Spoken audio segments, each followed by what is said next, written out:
Hi, hello, and welcome back. Or if you are new here, welcome. My name is Heather. This is Miss Finn.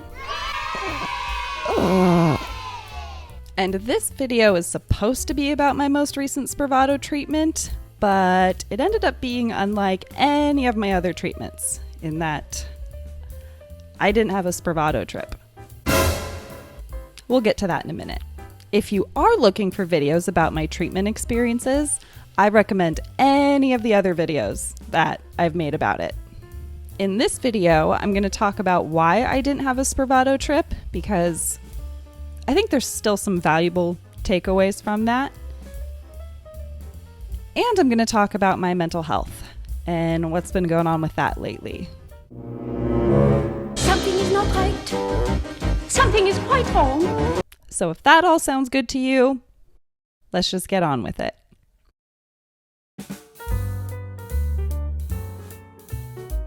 Let's just get what happened during treatment out of the way first.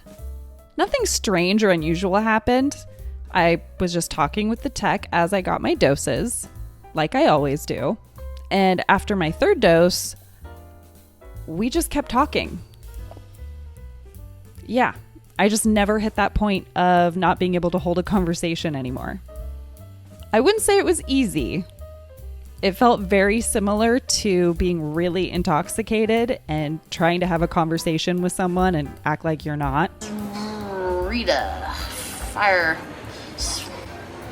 Probably a sign that I'm starting to develop a tolerance to it. The reason why I'm talking about it is because I know a lot of you might be worried about how out of touch with reality you might be during treatment. I know that was a major concern for me. Obviously, I can't speak for everyone, and I am not a medical or mental health professional, but I think that if anyone was going to lose touch with reality during this treatment, it would be me, because I already have a dissociative disorder.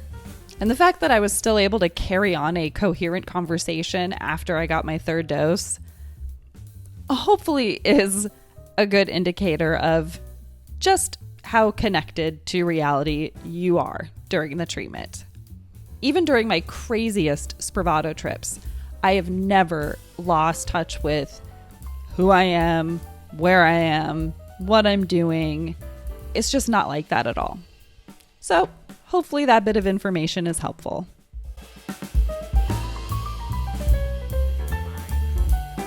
As for my overall mental health, I'm just going to be honest and say that I haven't really been feeling the best over the last, 3 to 4 weeks, somewhere around there. Now, to be clear, I don't feel bad or even depressed at all. I'm not really sure what's going on, but I have a few ideas. The first one is that I might be starting to get some seasonal depression. I live in Western Washington. It's incredibly common here. I have had it every year for as long as I can remember. So that might be a little bit of what's going on. But even still, I don't know if that's right, because that's still seasonal depression.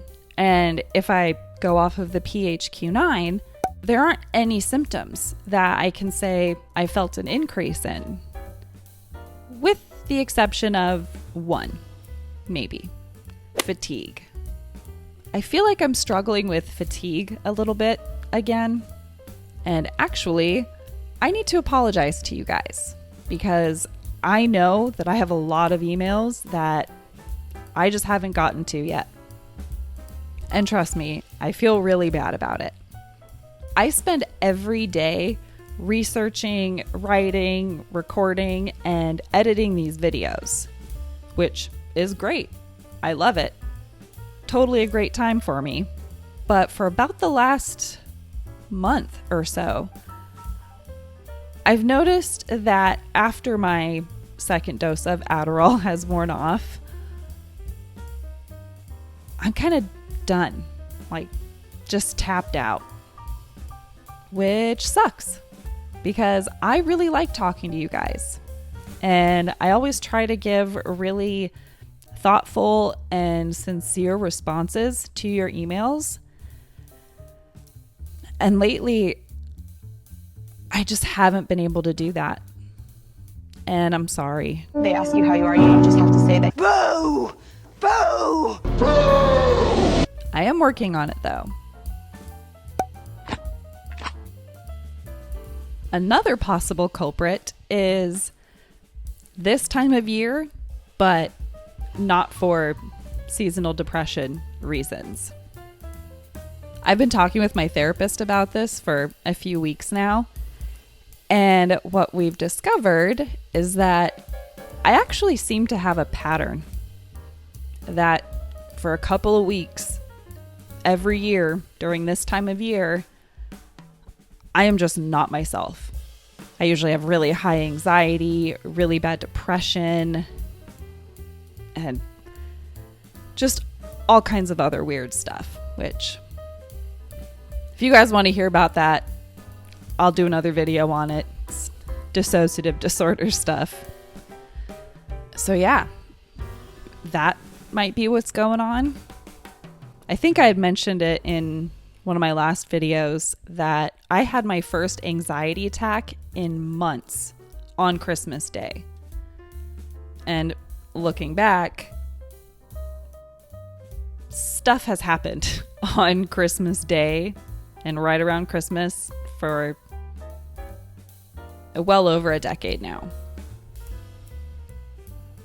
So yeah, could be something like that. Oh, and actually the incident that triggered my being disabled and where I'm at right now in my mental health happened right around Christmas. So yeah, it could be that. It could be something else that I just haven't remembered or had access to yet. I don't know. Another possible culprit could be that Scott moved recently, which always very anxiety provoking for me. Just because I don't know what the new place is going to be like or if it's going to be safe. And there's a reason for that.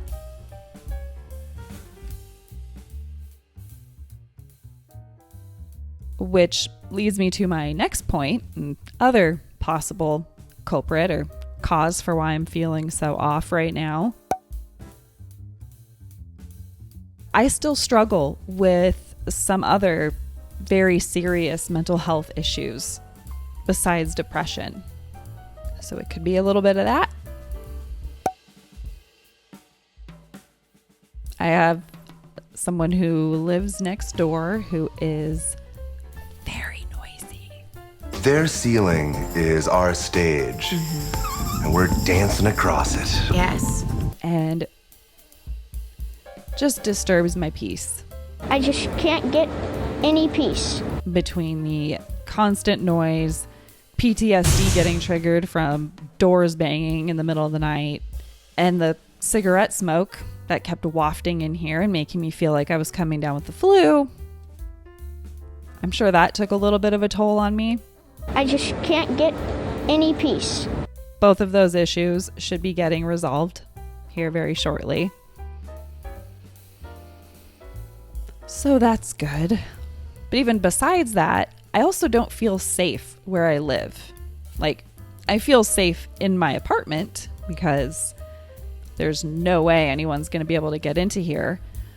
But I live in a really pretty dangerous part of the city. And that's actually why Scott isn't staying with me until he gets his new place. Because when he used to come and stay here with me, his car got broken into 3 times. Actually, twice within 1 week. So after that, it was just like, can't really afford to keep staying at my place because he has to repair a broken window and replace all of his stolen stuff whenever he does. Whereas at his old place, or where he lives, that area is very safe. Like, can literally leave your front door and your car unlocked, not even have to worry about it. I don't even have to worry about it. And I worry about everything. So, very stark contrast to where I live and my living situation. And lastly, having ups and downs are just a part of life. We all go through it, depression or not. Except for Finn, maybe. Oh yes, scratch that chin for you.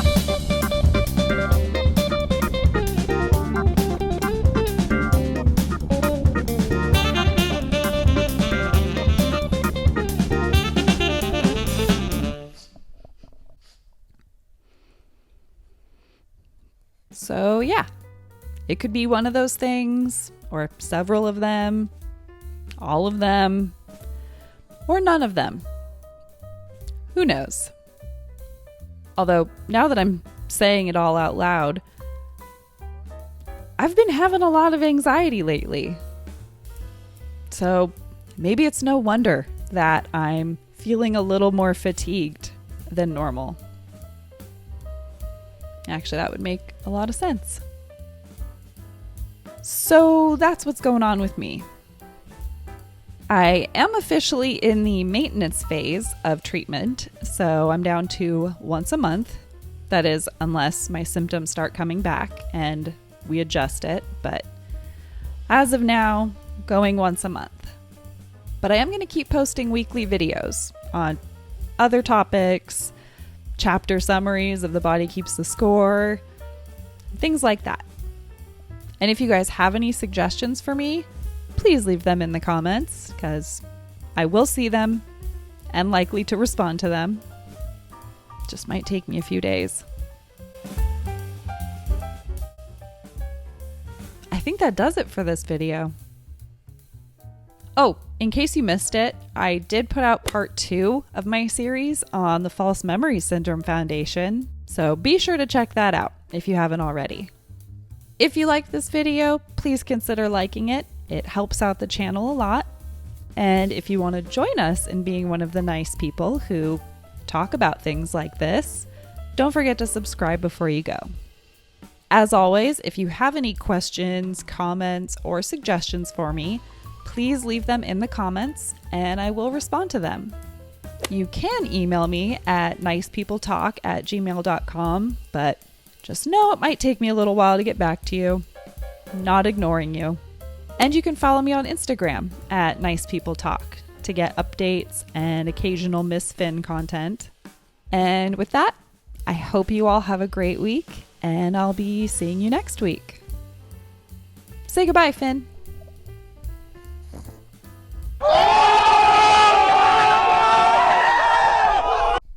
Okay, bye.